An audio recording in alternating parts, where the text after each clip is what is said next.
사랑하는 성도 여러분, 오늘은 우리 주 예수 그리스도께서 죽음을 이기시고 다시 살아나신 부활의 아침입니다. 십자가의 고난으로 끝날 것 같았던 이 구원의 이야기는 부활을 통해서 완성되었습니다. 무덤은 비어 있었고요, 우리 주님은 다시 살아나셨습니다. 이 시간 우리가 드리는 예배는 단순한 기념이 아니라 지금도 살아 역사하시는 부활의 주님을 만나는 자리입니다. 그 주님이 지금도 우리와 함께 하신다고 고백하는 날입니다. 우리의 마음을 열고 부활하신 주님을 기쁨으로 맞이하는 우리가 예배가 되시기를 다시 한번 축원합니다. 오늘 마태복음을 읽으면서 시작과 끝을 함께 읽었습니다. 근데 읽어보니까 같은 내용이라는 걸 아시겠나요?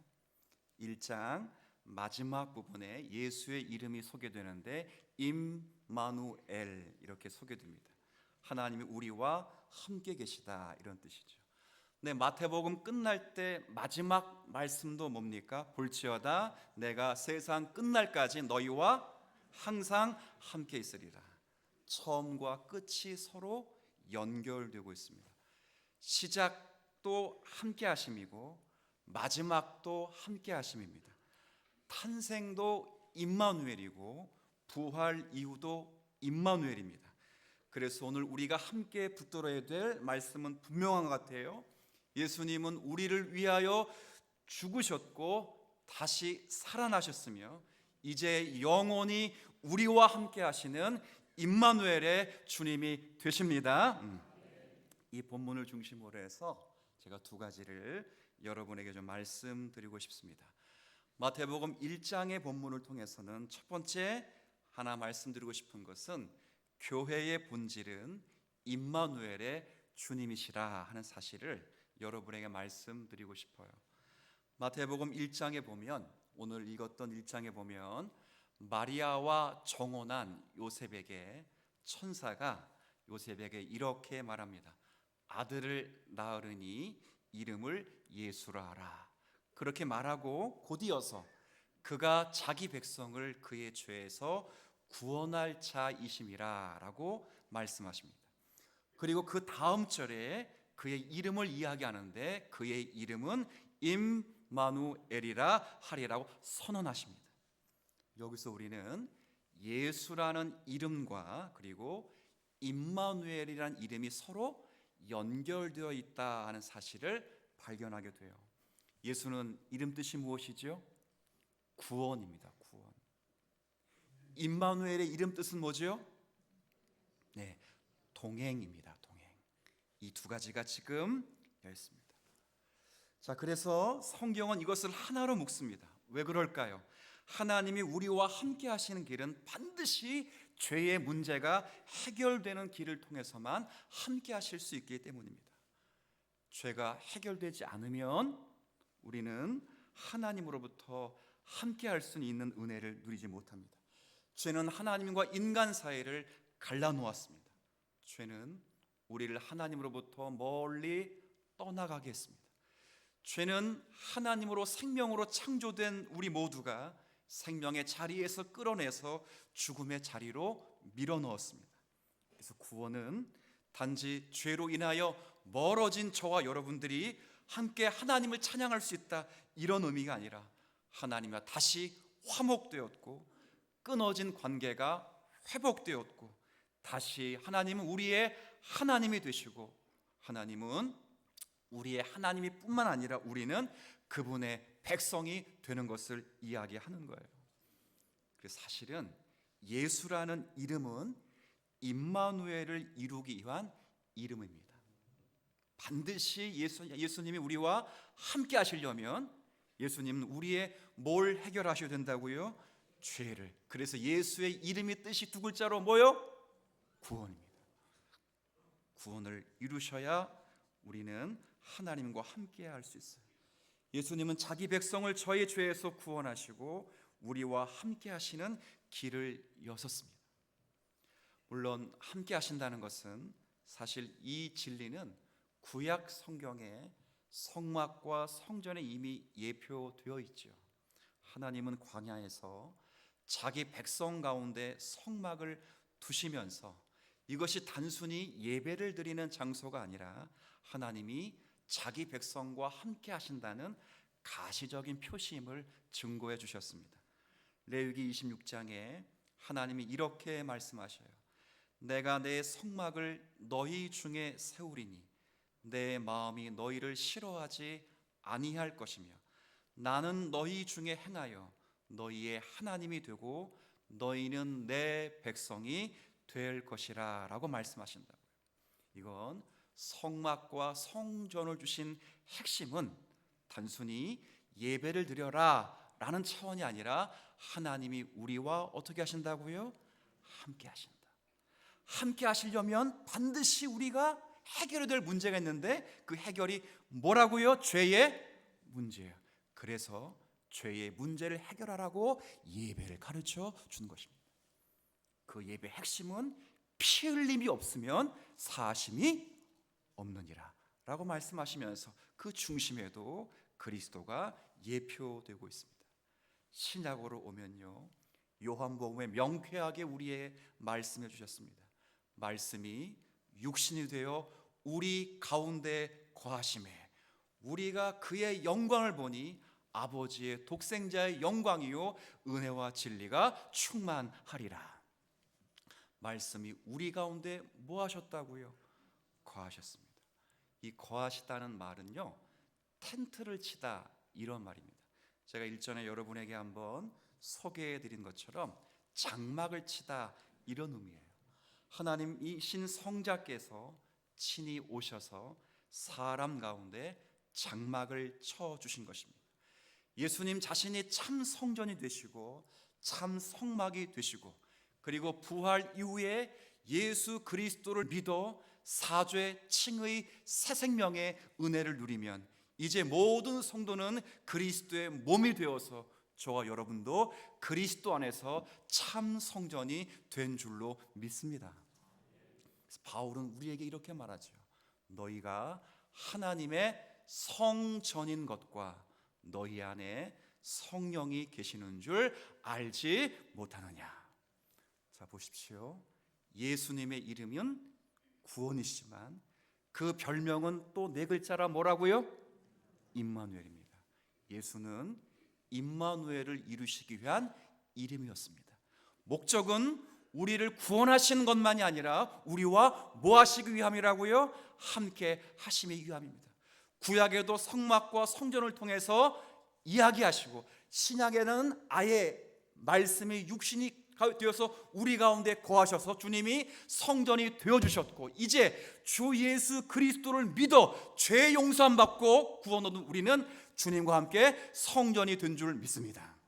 그러면 성전에 물어볼까요? 하나님이 계실까요? 안 계실까요? 계셔요. 제가 레위기 26절 다시 읽어드릴까요?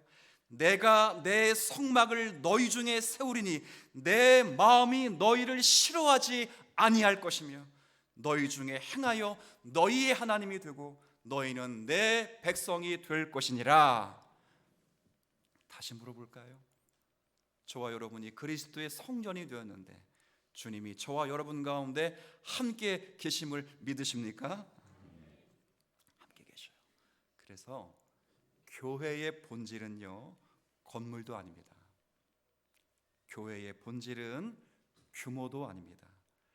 교회의 본질은 살아계신 그리스도께서 함께 하신다는 사실에 있습니다. 세상은 교회가 볼 때에 보이는 것으로 그냥 그렇게 평가하기도 합니다. 사람 수가 많으냐 적으냐, 그 교회의 재정이 얼마나 많고 적으냐, 건물이 크냐 작냐, 시스템이 잘 갖추어졌느냐 그렇지 않느냐. 그러나 하나님이 보시는 관점은 딱 하나예요. 내가 그 가운데 함께하고 있느냐, 그것만 보십니다. 세상의 눈에는 작고 초라해 보일지라도 부활하신 주님께서 함께 하시는 교회는 살아있는 교회인 줄 압니다. 성도의 삶도 마찬가지일 거예요. 신자의 정체성은 세상의 성공 기준에 있지 않습니다. 하나님이 내 안에 계시는가? 그리스도께서 나와 함께하고 계시는가? 성령이 내 안에서 말씀을 지속적으로 적용하고 계시는가? 거기에 신자의 본질이 있습니다. 그럴 때 우리는 외롭지 않고 주님이 함께 하심으로 승리할 수 있습니다. 성도의 수가 비교적 작을지라도, 재정이 넉넉하지 않을지라도, 그래서 세상의 힘으로는 아무것도 가진 것 없는 것처럼 보일지라도, 현실의 벽이 막혀 장애물이 가득할지라도, 근심과 눈물과 슬픔이 우리 가운데 닥쳐올지라도 주님이 함께 하시면 그 교회는 승리한 교회가 되는 거예요. 그게 교회의 본질입니다. 학교에서의 말씀을 여러분이 잘 아실 거예요. 바벨론 포로 생활을 마치는 중에 일단의 무리들이 예루살렘으로 다시 귀환하여 성전을 재건하게 될 때 15년 동안 성전 재건이 멈추자 학계 선자를 통하여 격려하여 성전을 재건했습니다. 그런데 젊은 세대들은 그 성전이 재건된 것 때문에 감사하고 기뻐했지만, 옛날 어리신 분들은 이전 성전인 솔로몬 성전을 알았기 때문에 새롭게 지은 성전을 보고 많이 울었어요. 많이 슬퍼했다, 이렇게 되어 있습니다. 그때 학계 선자를 통해서 말씀하시죠. 너희들이 왜 울고 있느냐? 내가 너희와 함께 하느니라. 그리고 그 다음에 뭐라고 말씀하셨습니까?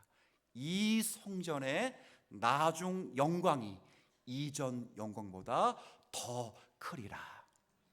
여러분은 이 성전, 옛날에 성전의 아름다움을 보면서 지금 성전이 너무 초라해서 울고 있는 그분들에게 이 성전의, 이 작고 초라한 성전의 나중 영광이 이전 영광, 솔로몬의 영광, 솔로몬의 성전보다, 금으로 도배한 성전보다 훨씬 영광이 클 것이라고 말씀했던 그 나중 영광은 언제를 가리키는 겁니까? 학개가, 선지자가 다음 절에 예언합니다.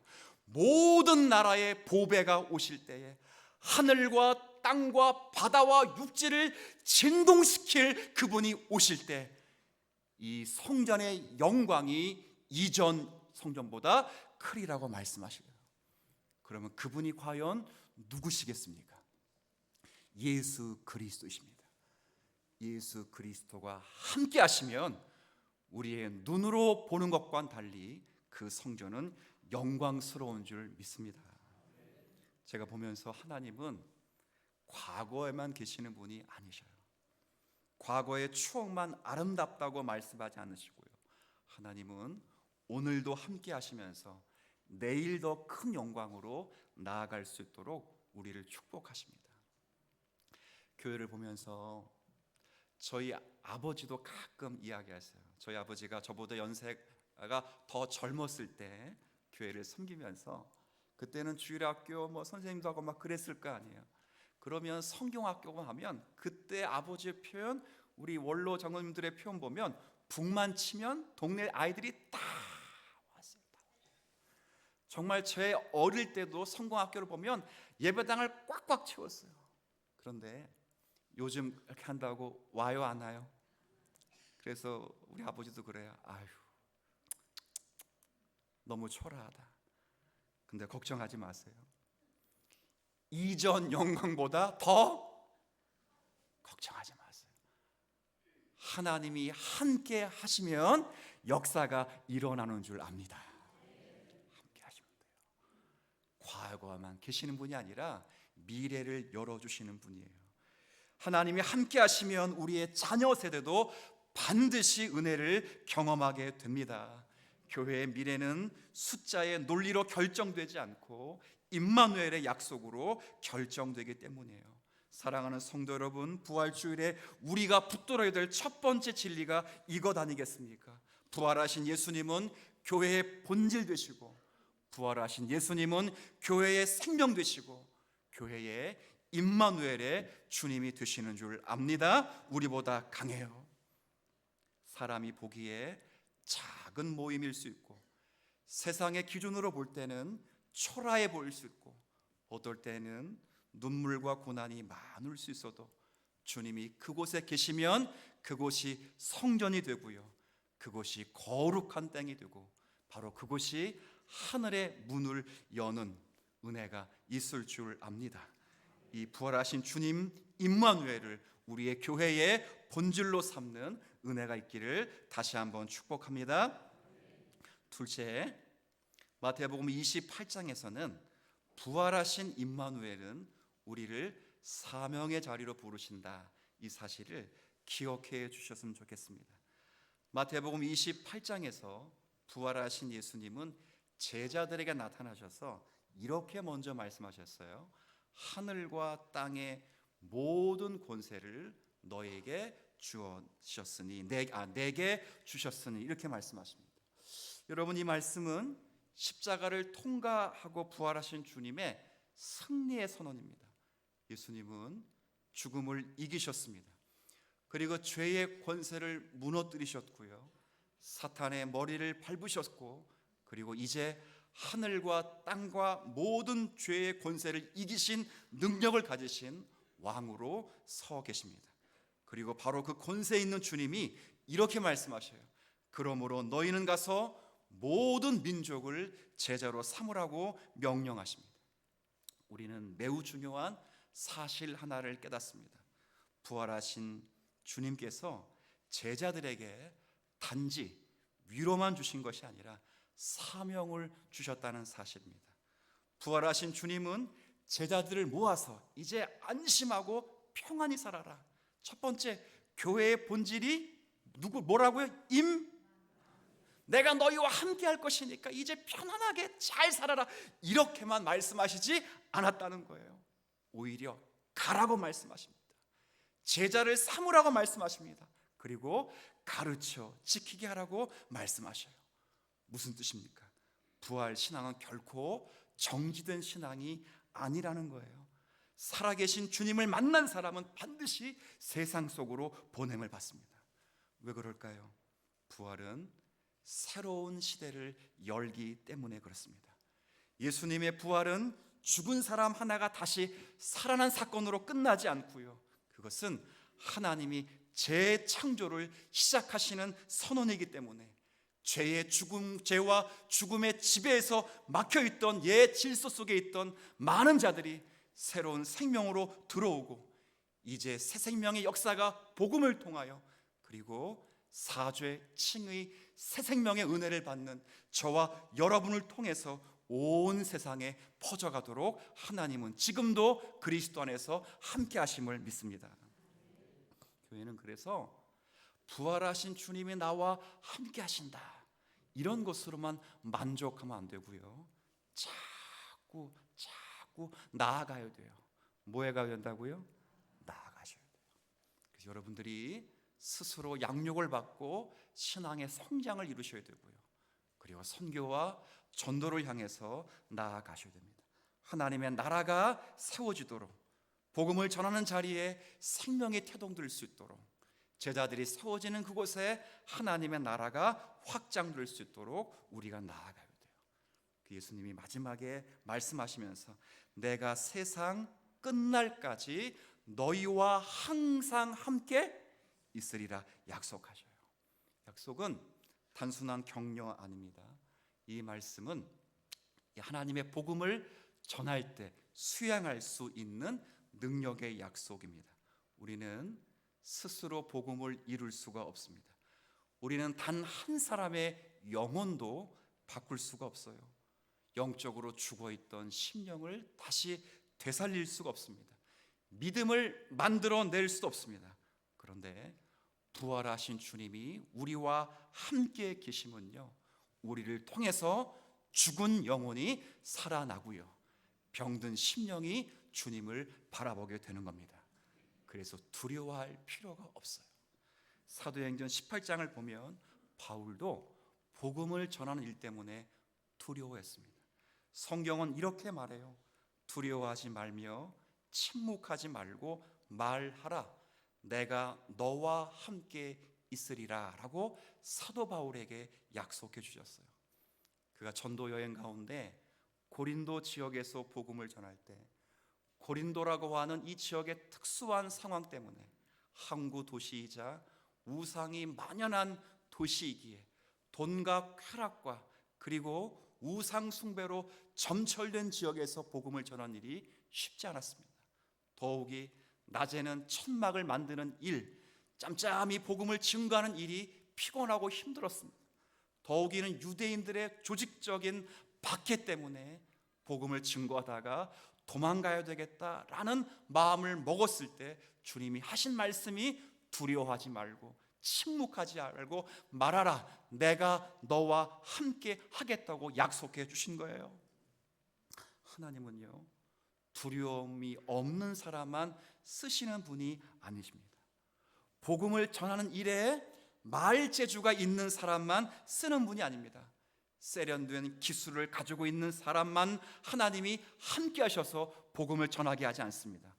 부활하신 주님은 말을 잘 못해도, 아는 것이 많지 않아도, 용기가 없어도, 완벽하지 않아도 주님이 함께 하셔서 말씀을 전하게 하시면 거기에 생명의 역사가 일어나는 거예요. 중요한 것은 내가 강하냐가 아니라 부활하신 주님이 우리와 함께 하시냐가 훨씬 중요한 줄 압니다. 이 말씀이 있기에 다시 한번 따라해 봤으면 좋겠어요. 나아가라. 나아가세요. 나아가세요. 여러분과 저도 성숙으로 나아가고 그리고 입술을 열어 부활의 기쁨을 증거할 수 있는 성도들이 되셔야 될 줄 믿습니다. 오늘 두 구절을 함께 읽으면서 오늘 우리는 무덤을 깨치고 일어나신 부활의 주님을 말씀으로 다시 한번 생각해 보았습니다. 그분은 과거의 기록 속에 갇혀 계신 분이 아니라 지금도 우리와 숨쉬며 역사하시는 임마누엘의 하나님이 되시는 줄 압니다. 비록 우리의 삶이 초라해 보일지라도, 현실의 벽이 아무리 높아 보일지라도 하늘과 땅의 모든 권세를 가지신 주님이 우리와 함께 계시면 우리는 두려워하지 않고 믿음으로 승리할 수 있음을 믿으십시오. 그리고 사명의 자리로 나아가십시오. 여러분이 나아가는 모든 자리마다 여러분의 능력이 아닌 부활하신 능력으로 여러분을 성화시킬 것이고 여러분을 통하여 복음의 진전이 있게 하셔서 주의 나라가 확장되게 할 줄로 믿습니다.